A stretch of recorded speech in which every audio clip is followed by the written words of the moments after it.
What's up, everybody? I'm David Hain.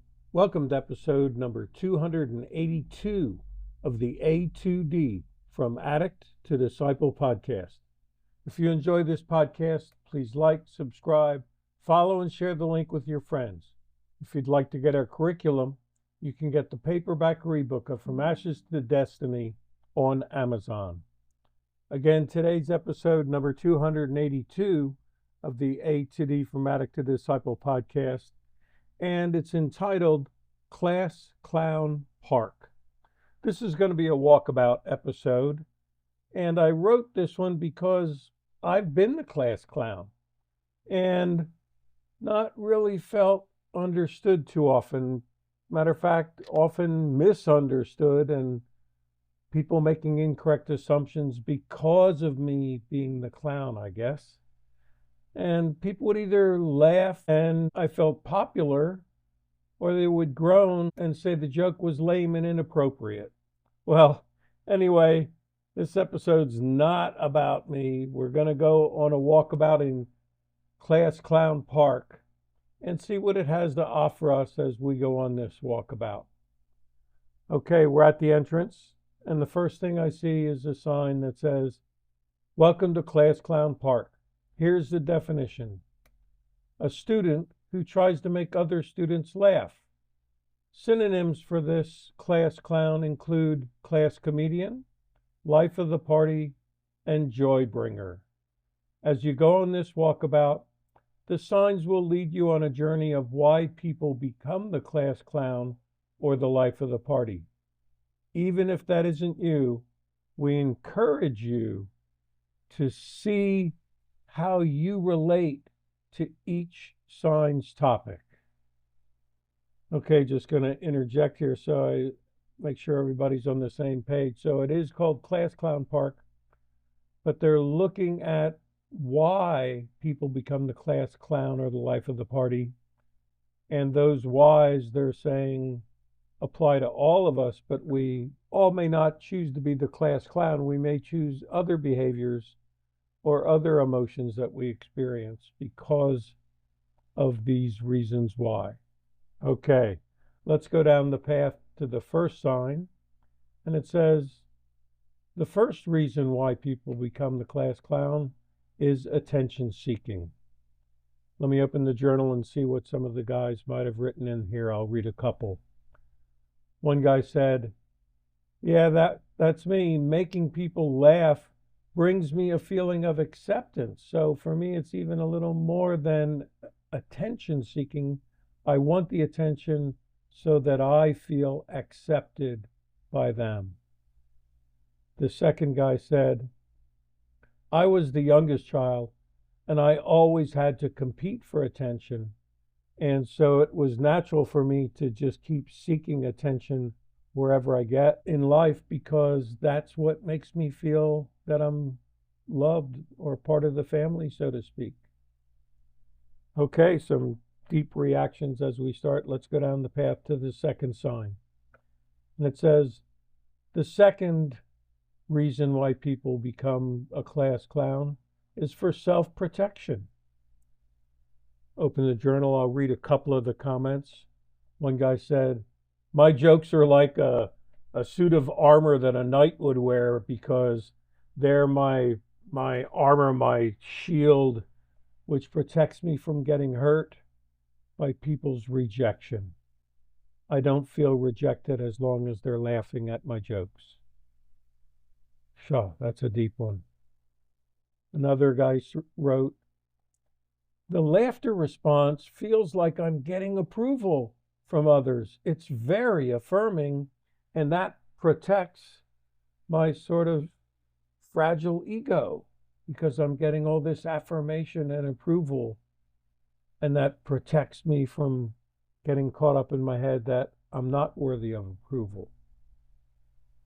Wow, really hitting home here. Let's go down the path to the next sign, and it says, the third reason why people become a class clown is defense mechanism. Let's see what's in the journals. One guy wrote, "I have a funny answer for everything. That way, I control the conversation. That's my defense mechanism, being in control of the conversation by just giving funny answers whenever anybody talks. Another guy wrote, by always cracking jokes and puns, no one ever expects me to be serious about sharing how I'm doing inside, so I can keep my walls up, I can keep my defenses in place, because no one's asking me any of the hard questions or any of the deep conversations. Wow, let's go down to the next sign. Oh, actually, there's one on the opposite side of the defense mechanism, and it says it can also be a coping mechanism. Let's see what people wrote in the journal here.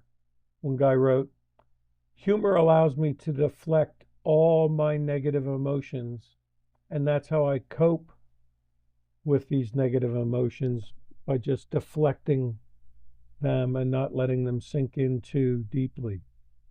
Another guy wrote, yep, for me, I cope through being a class clown because it masks my insecurity. A third guy wrote, yeah, me too. Being a class clown gives me a fantasy self, and that helps me cope with the reality of my situation and circumstances by having a fantasy to escape to. Wow, this is really deep. Let's go down the path to the next sign. And it says, another reason for becoming a class clown is a self-esteem boost. Let's see what's in the journals. First guy wrote, well, for me, it's being the class clown and the life of the party is perfect, because if people don't like my joke, I can put it in the box of bad jokes. So it's not me, it's the joke. And underneath, a couple of guys just wrote ditto, ditto. So this must be a common one, where if your self-esteem is low and you're putting yourself out there in the form of jokes, you can blame that it's a bad joke if it doesn't get a favorable response, and say it's not me, it's the joke.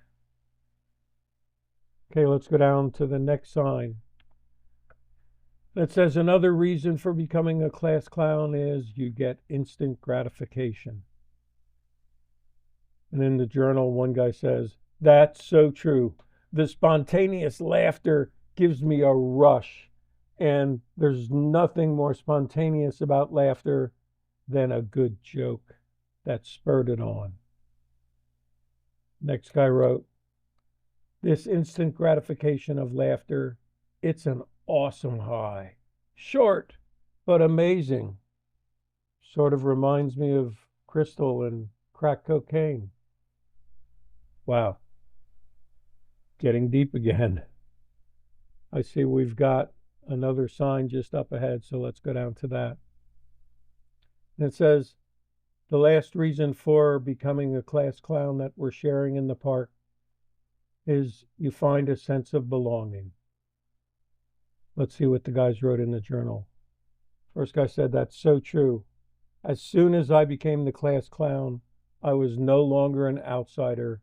I was the center of attention. I was in the crowd, and people would even come up to me and say, hey, you got a joke for me? So I knew I belonged.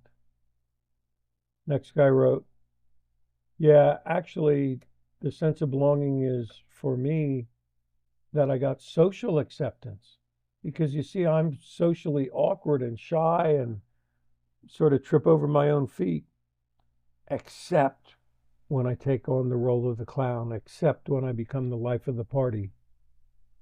Then I fit right in, I belong. Next guy wrote in the journal, yeah, and for me, it's deeper than that, because people remember clowns longer than they remember heroes.